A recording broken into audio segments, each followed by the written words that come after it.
Welcome to Creating Connection with me, your host, Dr. T, where we will navigate being human together. We'll do this through conversations, exploring the challenges and joys of life, uncovering insights and strategies to create meaningful connections, to foster personal growth and find solace in the collective wisdom of our diverse community. Drawing from a unique blend of academic expertise and personal experiences, I will dive into the joys and complexities of aging, death, dying, grief, and body image. With a blend of humor and compassion and understanding, we will forge connections that transcend geographical boundaries and unite us in our shared humanity. When we come together, the possibilities are endless. Creating Connection with me, Dr. T, starts now. Hi, welcome to episode 3. I'm Dr. T, and you're listening to Creating Connection on Transformation Talk Radio. Stay with me for the next hour as we continue the discussion on meditation and mindfulness with a special guest. I have titled this episode Journeying Within, Exploring Paths of Meditation and Mindfulness Together. And that is because this path, although meditating and mindfulness is, singular, but there's something really special about being in community and being able to talk with people about what you're experiencing in meditation. I did a post today, not today, but earlier this week about this episode, highlighting a quote by Anne Lamott. If you haven't read her work, I highly recommend it. But this quote is, "My mind is a bad neighborhood that I try not to go into alone." And as I talked last week, meditation and mindfulness, when you start pausing and being quiet and paying attention to what you have going on in this big, beautiful brain of yours, you might find, that there's either judgments that are coming up, maybe even past, ick things that are coming up, for lack of a better word. And it is helpful to be able to talk to people because this isn't, although we meditate alone, we are not alone in our experiences. Chances are, with the billions of people on this planet, you are not alone in your experiences. So reaching out and having that support is really important. And as I mentioned also last week, but I want to reiterate that there are times when meditation is contraindicated. So if you are finding that you have some capital T trauma or things going on, some real deep grief, you might want to talk to a therapist or psychologist first before diving into meditation, or do that concurrently. I want to recap that mindfulness is a essential tool. It can help with stress management. Again, not taking away the stress, but it can help support you in dealing and meeting with stress in your daily life. Mindfulness is about being aware of whatever is happening in the present moment without judgment. And again, you might be tempted to judge your judging. And each session is different, and there's not a getting to somewhere. We often hear things like clear your mind or just relax, and that can feel really impossible. And so I'm not here to tell you to just relax or clear your mind. I'm inviting you to see what's here already and pay attention to that, because we do. I'll speak for myself. Numbing, it can be a path that we take when we don't want to deal with whatever is happening up here. That can be through eating, drinking, watching TV, scrolling on your phone. And so again, I was trying to make it about me, and then I do this global because I think a lot of us have this tendency. And so again, it's about seeing what's here, but doing that with as much curiosity as you can. So paying attention to what is happening like you would, like a scientist might. So it's observing, watching, examining. You're not the judge, you're the scientist. So bringing that sense of curiosity to your experience. I love this quote that I shared last week, but as a reminder, Thich Nhat Hanh said that it's not living on automatic pilot, it's experiencing each moment of your life. And that is the good, the bad, and the ugly. There is often an emphasis on, happiness and trying to be happy. And, there's books on the subject that are great books. I have many of them. And I also like to say that we are here to experience the full range of emotions, even when, or maybe even especially when they are uncomfortable. And that can be really difficult because we're not taught how to do that. So meditation, mindfulness, bringing that awareness, bringing that curiosity is a great way to start dipping your toe into understanding what's going on up here and connecting that. Again, not to get away, not to change it, but to acknowledge that that's what's here. And a great way to do that is if you join me on Mondays. Mindful Mondays is a session that I do every Monday from noon till 12:30 Central Time, and it is meditating in community. So I usually read a little something. This week I read out of a book that our guest actually gave me called Radical Friendship. I read from that, and then we did a meditation together, and I would love for you to join me if possible. And to continue on, we had a couple questions that did not get answered last week that I would really like to go into today. I hadn't seen them on my Instagram feed. One was, and this comes up a lot, do I have to be a Buddhist to meditate? You do not have to be a Buddhist to meditate. Actually, most religions, if you think about it, have some sort of contemplative practice, whether it's a repetitive prayer or a mantra or whatever that might be. There's a way to connect yourself to the present moment. And that is pretty consistent throughout all religions. So using meditation or mindfulness actually can enhance your faith practice. I had a student once years ago say to me, and it just stuck with me because she said that she had a very strong faith-based practice. And she said that for her, praying was talking to God as she knew God, and meditation was listening. So it's an opportunity to be still. There's a line in the Bible that says, be still and know.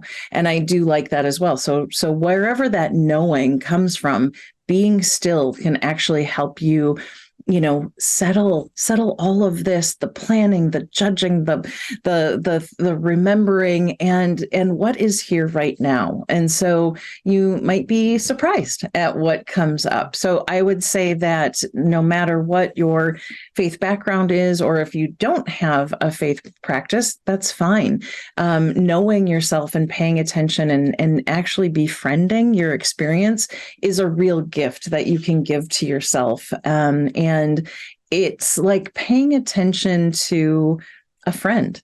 And, when you go out to coffee or out to lunch, imagining that you're with a dear friend, generally paying attention and being present and being focused on what's going on. You'd care deeply about if they were having a hard time. You'd be curious if they were, having some emotional experience.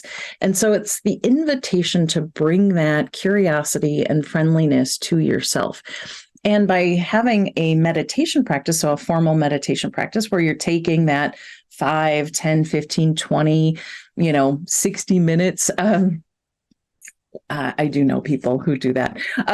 And I have done that on retreat. But when you're starting out, when you're taking that time, see if you can be present to just your experience as you would a dear friend or a loved one. That, I think, is the opportunity to bring kind of that compassionate curiosity to your own experience. Someone else wrote in and said that as a small business owner, they experience imposter syndrome every day. Hello. Yes, me too. And confidence is essential to their personal and professional success. What kind of mindfulness practice would I recommend to help them get centered in self-confidence on a daily basis? I don't have a magic wand, otherwise I'd be waving it at myself.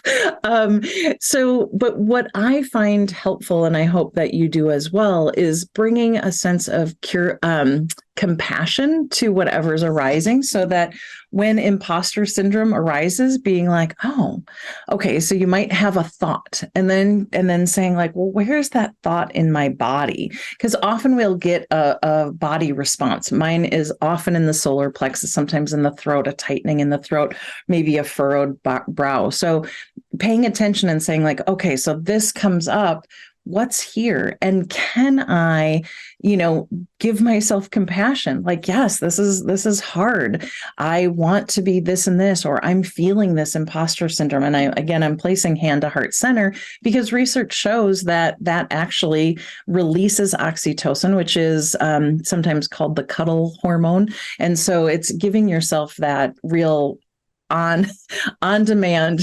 compassion, and it could be very helpful for you. So I hope that helps. If not, write back and we'll talk more.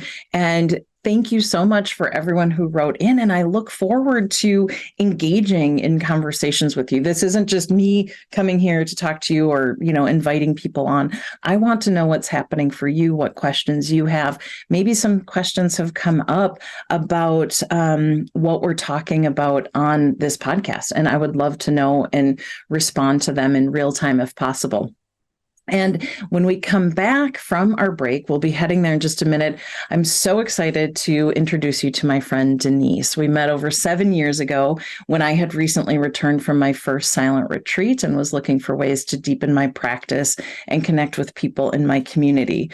And so I have been her student in multiple different ways, and now we are dear friends. So you're listening to Creating Connection with Dr. T. We're going to take a quick break, and when we come back, Denise Barclay will be with us. Stay tuned.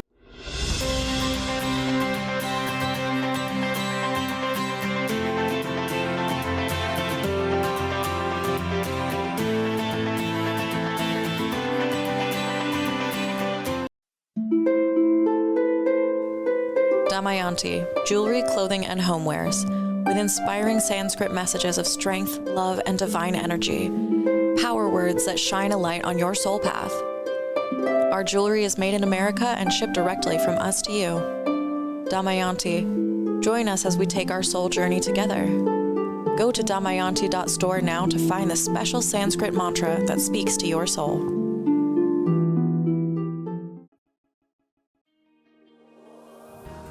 Are you trying to build something new or break away from something that no longer serves you? Are your batteries drained or struggling to hold a charge? Let me, Erica Gifford Mills, help empower you to make and maintain the positive changes you are aching for. Together, we will make a plan for your growth and new path that you can accomplish. Visit my website, getrootedradio.com, to schedule your free Empower Hour today. Tune in on the first and third Wednesday at 10 a.m. Pacific on transformationtalkradio.com for Creating Connection with me, Dr. T. We will navigate being human together through conversations, exploring the challenges and joys of life, uncovering insights and strategies to create meaningful connections, and find solace in the collective wisdom of our diverse community. When we come together, the possibilities are endless. Visit me at ccwithdrt.com to learn more. Tune in to Knowledge Book Radio with host Marge Potasic, the fourth Tuesday each month at 4 p.m. Pacific, 7 p.m. Eastern on transformationtalkradio.com. Through many experiences, Marge was led to the Knowledge Book, a gift to humanity in its transition to the golden age that provides truth and answers. She now shares information from the Knowledge Book with you monthly on transformationtalkradio.com on Knowledge Book Radio. For more information, visit usa.theknowledgebook.net. Hello, everybody. I want to talk to you a little bit about my upcoming course, The Not So Ordinary Job Search Formula. You need to be able to find a job that matches who you are. And if you want, on my website, you can also connect with me directly to find out a little bit more. Or you can also come to some of the webinars that I'm holding. I'm passionate about making people understand that they don't have to settle for just any job. www.reinventingu.com/courses.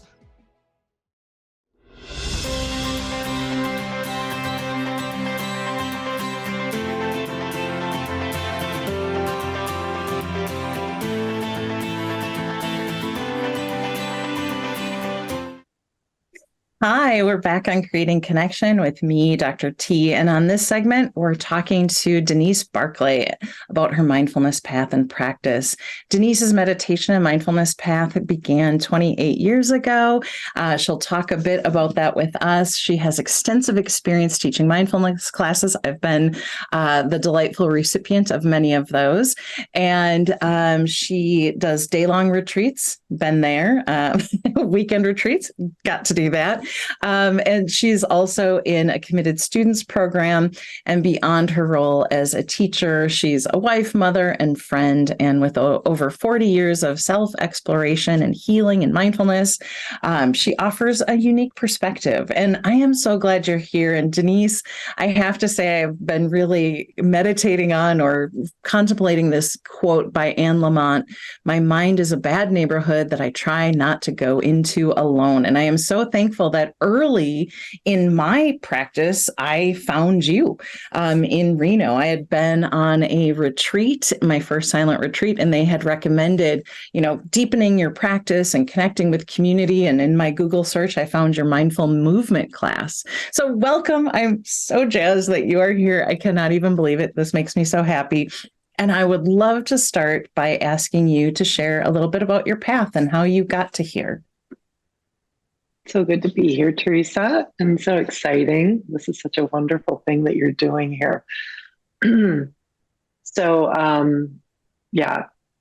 Gosh, 28 years ago, I came to my first yoga video with Eric Schiffman. And so many of you out there probably don't even know who he is.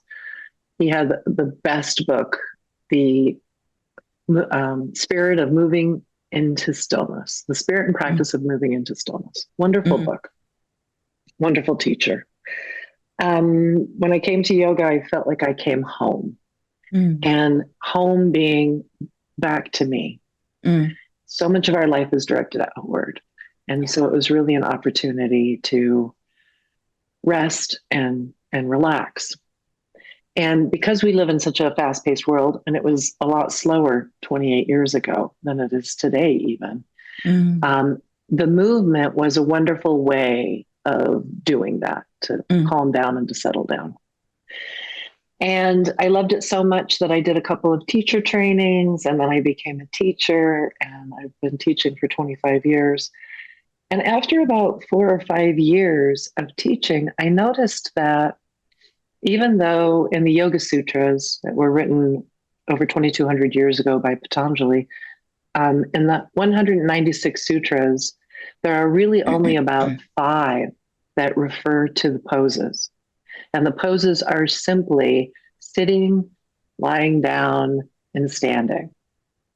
It was back in the 1930s that European gymnastics became a huge influence on yoga. And that's when all the poses that became 10,000 poses. Interesting. Can you just, I want to pause. So if people don't know the word sutra, can you just say what that is?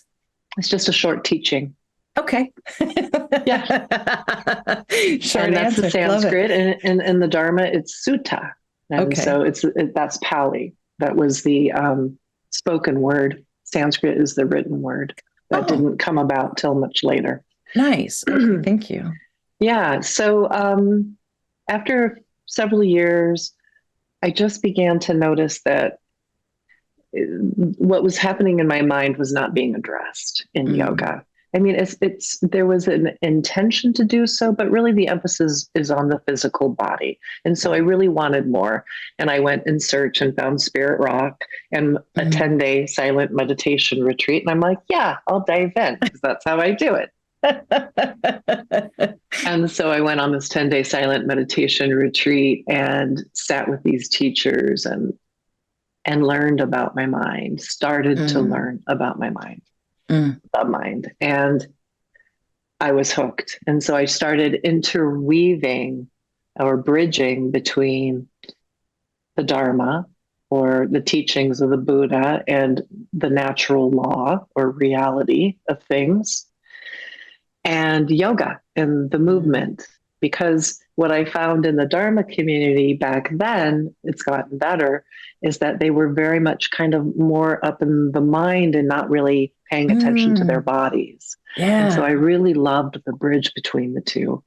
And again, in our busy lives, it's so important to live a more embodied experience and to Yeah. And understand our mind. I think that we do, as you're saying, like we can get caught up into this area and then kind of like not even really know what's happening. I was a very clumsy child, and someone pointed out, like, oh, you weren't in your body, or, like, I don't know where I was.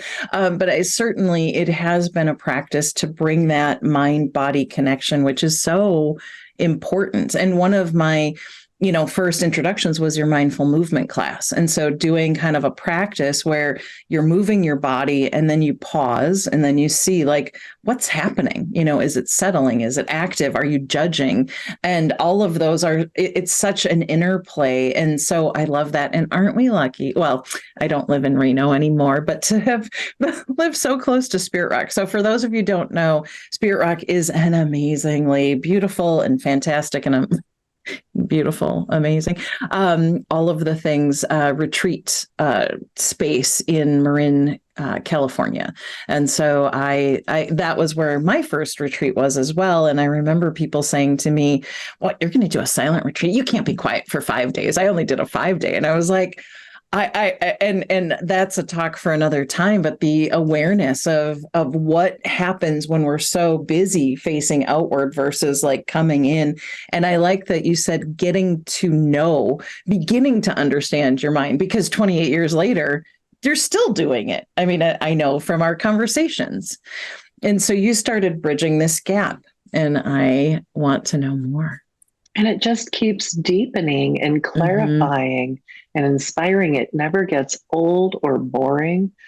But one of the things when we come to the path of mindfulness, of understanding the mind, being more mindful, my favorite definition of mindfulness is actually from Webster's dictionary, which is to be present with your experience. And whether that's mental, physical, emotional, all three. Usually it's all three, right? They all interweave without needing it to be otherwise. That's a huge piece of it, because sometimes we pay attention to what's happening and we think that that's mindfulness, but it's not. We have to add the element of, oh, I'm not rejecting or attaching to this in any way and needing it to be something other than what it is. Yes. And you gave a great example. I just want to pause when you were talking about a play that you saw recently, just because then it might help solidify like how it might even play out in daily life. Right. So I went to New York. My son lives there. And we saw this musical called Here Lies Love. And I was expecting something, because we were going to be down on the floor, and it was a musical by David Byrne and another individual. And I was expecting to move because that's what was sort of highlighted in the description. And I'm like, oh, we're going to be moving the whole time. We're going to be dancing. It's going to be like this. And when it started out, it was really not danceable. I mean, it was like a musical. And I was like, I'm not going to dance to this music. And so there was a disappointment, because as happens, expectations met reality. And then if it's, lesser than, then there's disappointment. If it's greater than, then we're excited and we're, that's great. But, and I could have stayed stuck in that comparison or that expectation, and then, terribly disappointed and seen it through that lens of disappointment and not living up to my expectations. But I was able to accept, in this case, that, oh, this is how it is now. And then I kind of met the experience where it was. And then I really grew to really appreciate it. Ended up being an incredibly powerful performance, very relevant to this time. And then there were times where I could really get into the music and really feel the emotion that was being portrayed in the experience. But how often do we not let ourselves get to that point? Right. Yes. And I like that you said in this instance, right? Because there might be another instance, you go to a restaurant or you're with a friend or on vacation and it's not the way you expected or anticipated or hoped for. And then you could get caught in it. And so it is a moment to moment practice, and that it is the practice of a lifetime. It's not just, okay, like you've meditated for, 15 minutes for the last 12 years. Cool. You're good to go. No, because there is always more, and everything is always changing, including your own life experience, your own body experience, like what you can do and how you can meet it. And so it's really powerful. And thank you for bringing and sharing that example, because I hope that it helps people see that, yes, we meditate to understand, to deepen, to get to know our own experience, and we can bring mindfulness throughout all of our life, moment to moment. And that doesn't mean you're going to be happy all the freaking time. Right? Like it's not like you're going to get too calm or too happy all of the time, but it might shorten those experiences, right? Like you said, disappointment arose, and then you were like, oh, but this is the experience. And then the experience shifted and changed rather than being stuck into something that you thought it was going to be. That Right. is amazing. I have all these Post-its where I write things when I come across something that feels really powerful, relevant. I put them on my computer, and one of them that I have right here is called "We Can't Understand Anything That We Can't Accept." Ooh. We can't understand anything that we can't accept. And so this is a huge piece of mindfulness practice. It's how do Sylvia Boorstein, who's a teacher at IMS, Insight Meditation Society on the East Coast in Barre, Massachusetts, and also at Spirit Rock, wonderful teacher. She's like the grandmother I never had. Just so sweet. And one of the things that she says that really encapsulates this is, may I meet this moment fully, may I meet it as a friend. Mm. And I just love that. So the part that I didn't get to in the definition of mindfulness is I interrupted you. No, because it's so rich and there's so much to talk about. It's like, yeah, we got to jump in there, because I don't know about your mind. My mind goes like, yes. What was I thinking? So celebrating a moment of staying on track here. So the meeting the moment fully piece is not needing it to be otherwise, and meeting it as a friend is also, it's not doing a bunch of meaning making. This is what this means. This is the story I'm now telling about this, oh gosh, I could really get into taking the example of the play. It's like, well, they shouldn't have described it this way. And then they really set it up. And as I wanted to have this experience, and then we get going down, it should and should not, and this is what it means. And usually there's a story about what it means about me or what it means about you. And that really interferes with being able to fully inhabit and understand whatever it is that's arising in the body. I mean, we go into all sorts of stories about our bodies when something's arising. Yeah. So how do you meet? And I love that definition, that quote from Sylvia Bernstein, and it's something that really resonates with me. But how do you meet the real crappy times as a friend? Yeah. I mean, and no shortage of those, right? Yeah. It's very courageous right now to meet moments fully and meet them as a friend. So it doesn't mean what we may think it means, like that I'm condoning the behavior then. Let's say in a personal relationship. It doesn't mean that. So I think about friendship.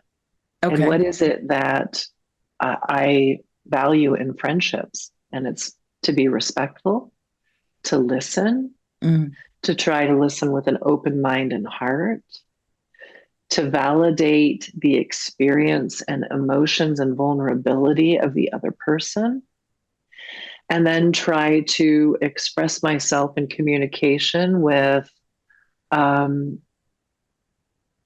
without being aggressive or attacking or blaming or defending, Oh, sure. which is not easy, right? This No, is like learning a no. whole new language, but that's how we meet the moment without, and basically, this comes from Pema Chodron, and who's a wonderful author, and she's in a different tradition than the Theravadan Vipassana tradition that I practice, but I've gotten such value out of all of her work. The three futile strategies are to attack and blame, justify and defend, or ignore. Oh, And so to meet it as a friend, it's to like, okay, it's like this, yeah. to accept and allow it to be as it is because it's showing up that way. There's, we can fight it all we want, but it's really a futile strategy, as she says. Yes. And so I think that it can feel like a reach, right? Because we have the stories, we have the ideas of how things should be, and how things should look. And so it can be like people might say, well, if I meet it as a friend, then I'm condoning it. I'm saying that, hey, good job, my knees aren't working, or hey, good job, and I think from what I'm hearing you say is to say, okay, this is the way this is, which gives them that a little bit of space versus getting caught up in the wishing things were different, so that you could take, wise action, or you could say, okay, what would be supportive? Maybe I need a Tylenol today. I'm not talking about personal experience right now. Just this morning. No, but like, that's why it's so right here. And so you can actually then pause instead of saying like, crap, like this, blah, blah, blah. I was able to say like, okay, this is what this is. Now, what action can I take? That goes for social justice issues as well. If we can pause and say, yeah, this sucks, acknowledge that it sucks, and then say, what can I do within my sphere of influence to support or to encourage more friendliness in the world or in this experience? Right. But without that moment of pause, without that moment of like recognizing what's here, the RAIN acronym, allowing it because it's here, arguing with it just adds an additional layer of suffering. Basically, is what we talk about. That clinging, that attachment, that rejecting what's here. It's like, hey, it's here. We have to accept that it's here. This is where we are in our bodies, in society, in our culture, whatever it, in our relationship. And then it's being sure not to like go into the whole me. This is what this means about me, a view of self, a view of other. This is what this means about you, the view of the relationship. Gotcha. Really important to not get drug into that and that whole story of defining and meaning making. And the way that we do that is being mindful of the body. This is how we can interrupt that papancha is what we call it, or that proliferation in the mind where it just takes it and runs with us. And then we're in that bad neighborhood, right? Yes. So we come back to the body and we're like, okay, yeah, there's a lot of reactivity right now, which allows us to have that pause. And then it's like stepping into a lake that has sediment on the bottom. Okay. When we're in there and we're stomping around, all that sediment gets stirred up and everything gets very cloudy.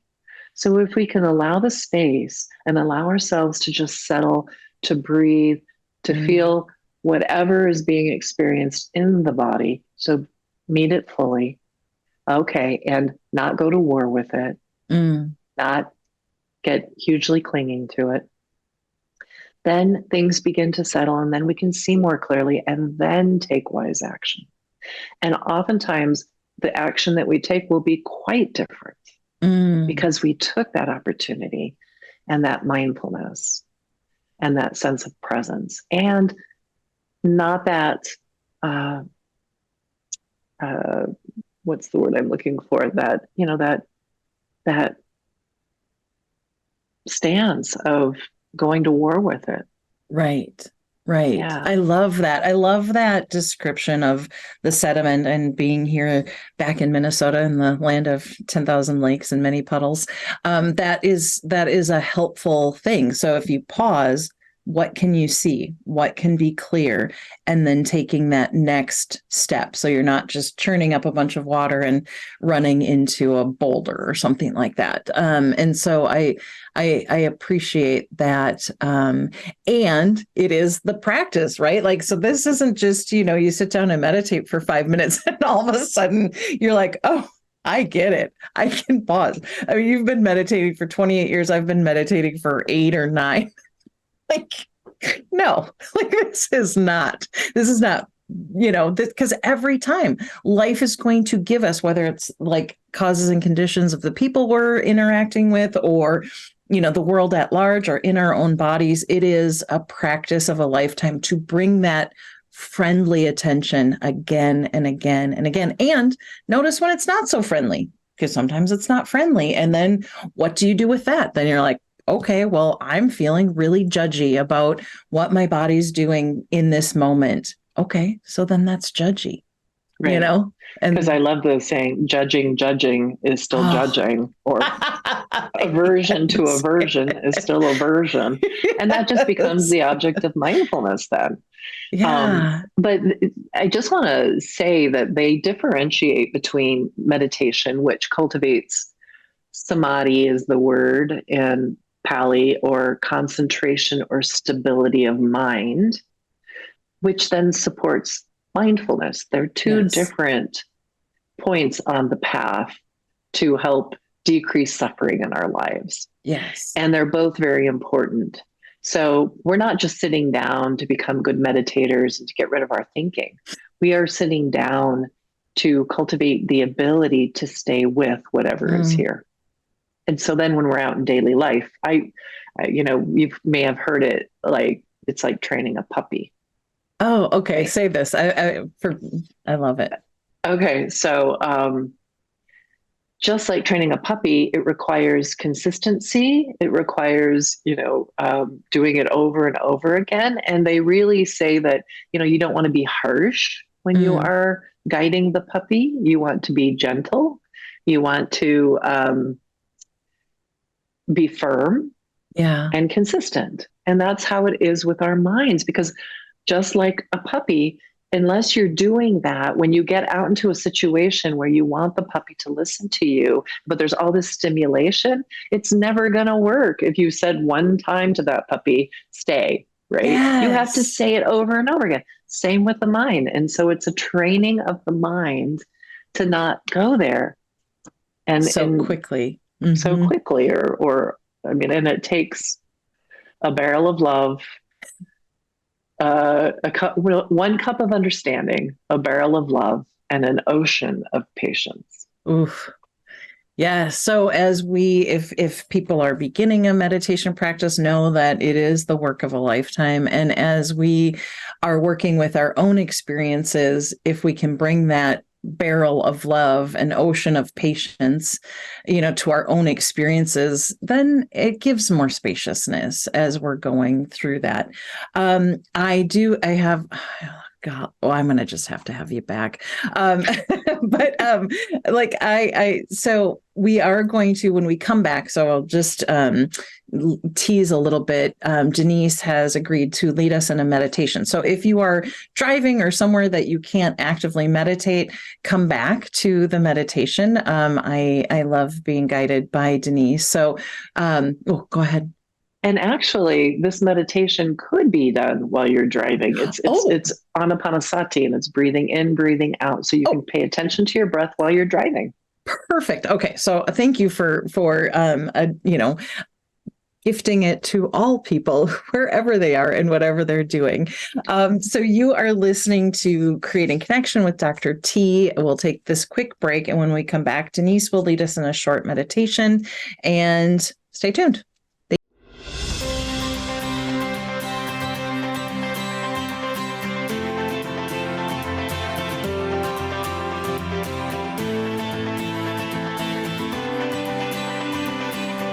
Activate your DNA with the light codes of creation and implement the life of your dreams with the help of Pam Bright, a multidimensional healer, a light language channel, and a spiritual transformational coach. Pam offers a variety of sessions to heal your mind, body, and soul vibrations. She will connect you with your spirit team, activate your chakras, and more. Not sure what service is best for your journey? Find out by scheduling a free discovery call by visiting brightbutterflynetwork.com. Are you ready to take accountability for the impact that we have on the world? Of course you are. Tune in at a higher frequency with me, Trish Smith, multidimensional channeler, for an hour of nourishment on pure intuitive talk to unlock your way to high frequency living and healing for peace. The human experience is full of choices pulling us constantly. Pure intuitive talk serves as a reminder that we have the power to choose love over and over again and are able to laugh at the same time. For more information about me, visit pureintuitiveguide.com. Tune in on the first and third Wednesday at 10 a.m. Pacific on transformationtalkradio.com for Creating Connection with me, Dr. T. We will navigate being human together through conversations, exploring the challenges and joys of life, uncovering insights and strategies to create meaningful connections, and find solace in the collective wisdom of our diverse community. When we come together, the possibilities are endless. Visit me at ccwithdrt.com to learn more. Are you struggling to find peace in your addiction recovery? Hi, I'm Tanya D., a spiritual life recovery coach and founder of The Peace We Crave. After getting and staying sober, I asked myself, now what? In my relentless pursuit of serenity, for the precious gift of sobriety, my Creating Calm and Recovery program was born. It's a 90-day personal spiritual journey that helps you remove blocks, get clarity, and experience sobriety on a whole new level. Please book your free discovery call today. Visit thepeacewecrave.com. Would you like to become a published author by sharing a true personal story in collaboration with other amazing voices? We are currently accepting stories for Wellness GPS, Getting Prepared for Success, which is book 3 of the All Things Wellness trilogy. For more information about becoming an author and to reserve your spot, visit allthingswellness.com/authors, or you can reach out to me at peggy@allthingswellness.com.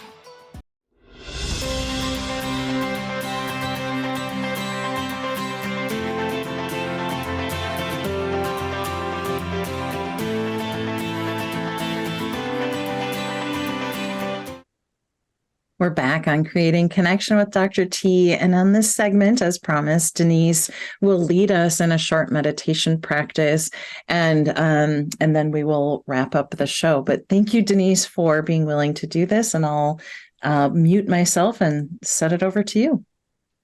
Thank you.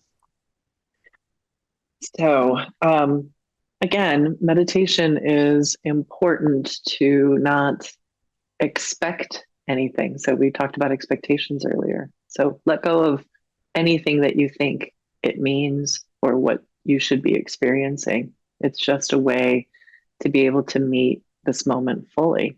And a lot of times when we first start to meditate, we realize how busy the mind is. So if this happens, do not despair. You're on the right track. So I wanted to start with the words from David Whyte. Enough. These few words are enough. If not these words, this breath. If not this breath, this sitting here. This opening to the life we have refused again and again until now. Until now. So bringing your attention to the posture. And feel your sit bones press down into the seat. And this will automatically create some buoyancy, some lift upward. Imagine the head buoyant at the end of the spine, and the spine lifting and expanding out of the pelvis. There's not a lot of effort. And there's a relaxing in most of the muscles, softening around the eyes and the face,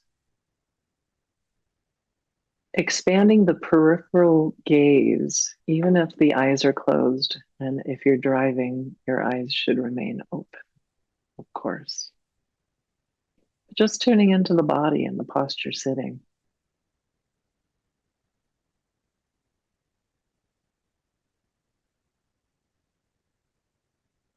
And of course, thinking will happen. We don't need to make a problem out of the thinking. And we don't need to follow it either. We can be aware of how the body feels as it's sitting, breathing. You'll notice the sensations at the nostrils as the breath moves in and out, and it flows through the nasal passages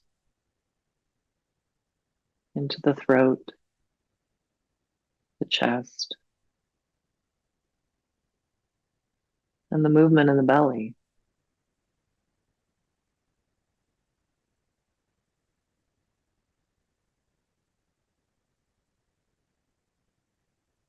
Letting any expectations of what this experience should be or shouldn't be fading to the background.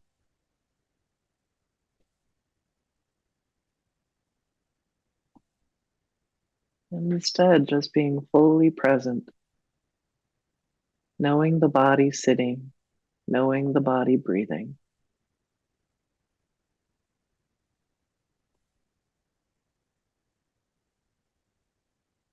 And you may even notice with thoughts how tension can creep into the body.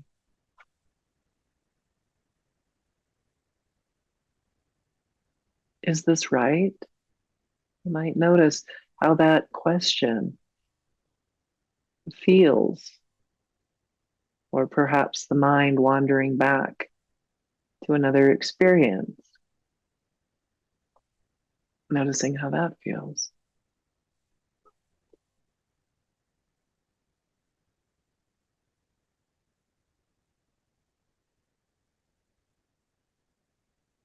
And then we're going to invite some deeper breathing in and out of the body.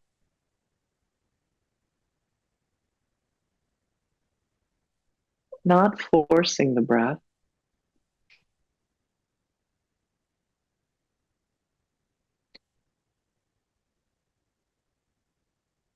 but inviting the breath more fully, feeling the lungs expand more fully, noticing a pause at the top of the breath, and then letting the breath completely empty out. Again, finding a nice balance between expanding the breath, but not feeling tension in the head or in the body as you do so, but relaxed. Noticing the pause at the bottom of the exhale before the next breath flows in.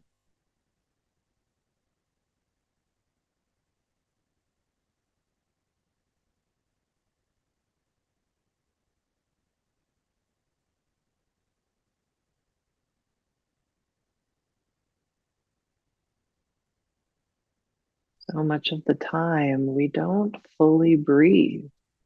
So this is unusual to invite and give yourself permission to breathe more fully, more deeply.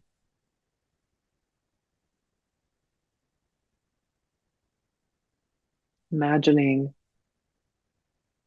the breath rejuvenating and replenishing on the inhale, the spine lengthening, the body expanding, more space, pausing, and then letting go of everything you don't need on the exhale.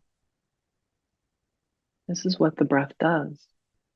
What's no longer useful is released. And then pausing on empty, waiting for the body to tell you when to breathe in.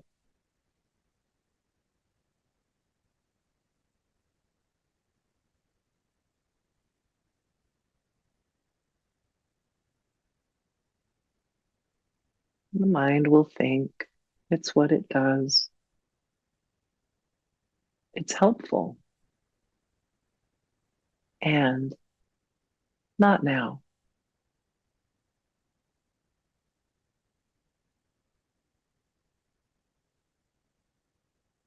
Letting go of any expectations around thinking.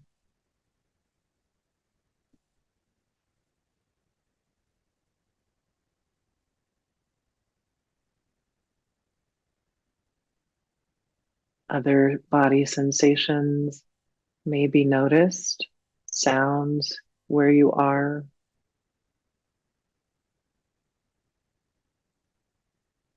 Of course, if you are driving, there's a lot of other sensations that you're paying attention to.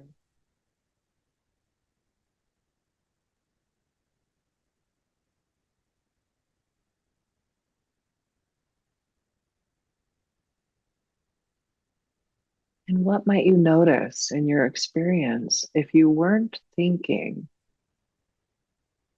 being caught up in thought? What might you notice here, present in the moment?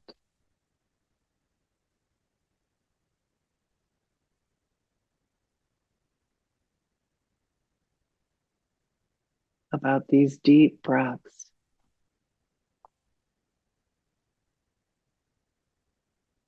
You might notice some resistance to breathing so deeply, wanting it to be over.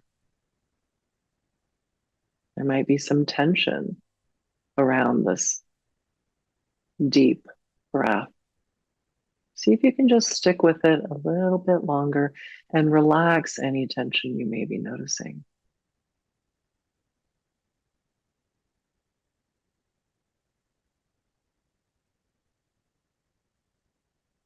This is a wonderful opportunity. So often a moment will arise and it's not what we want.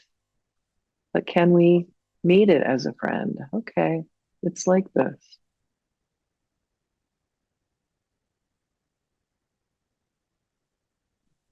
And then something might shift when we really do allow it.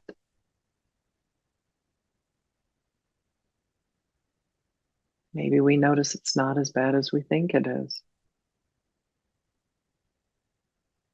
The changing nature of experience, even when we don't do anything about it.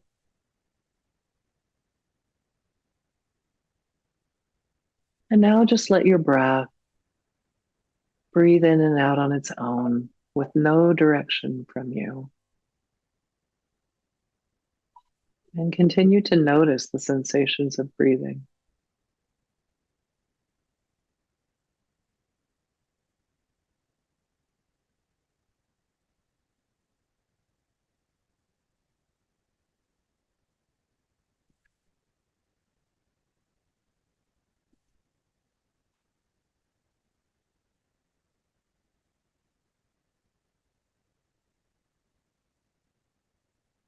Continue with consistency, persistence, and patience to notice when the mind wanders off thinking.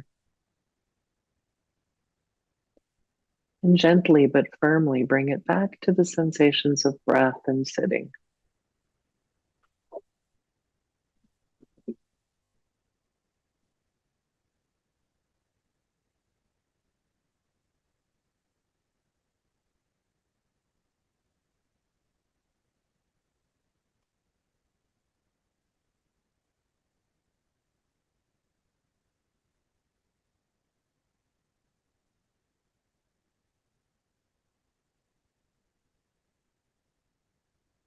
Then open your eyes if they weren't already open and just look around the room and allow yourself to come back.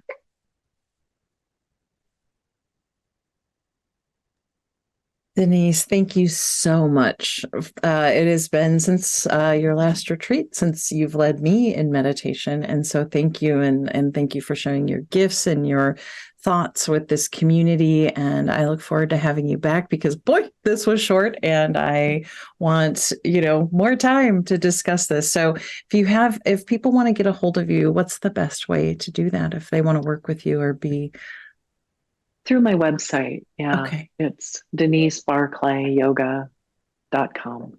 Okay, great. And join me on Mondays for a guided meditation. If you'd like, that information is on my website, ccwithdrt.com, to sign up. And we thank you for being here in community with us, Denise, and for all of you who are listening. Come back again, and we'll be talking about mindful communication next month. All right. Thank you. Thank you for listening to Creating Connection with me, Dr. T. You can join me by tuning in on the first and third Wednesdays every month at 10 a.m. Pacific on transformationtalkradio.com, where we will navigate being human together. Being human means that we all have a body, and we will all experience loss, grief, and aging if we're lucky. Let's join together on this journey of exploration, support, and mutual learning. I love bringing people together, and on Creating Connection, we are a conversation away from understanding another person and, quite frankly, ourselves. For more information, visit ccwithdrt.com.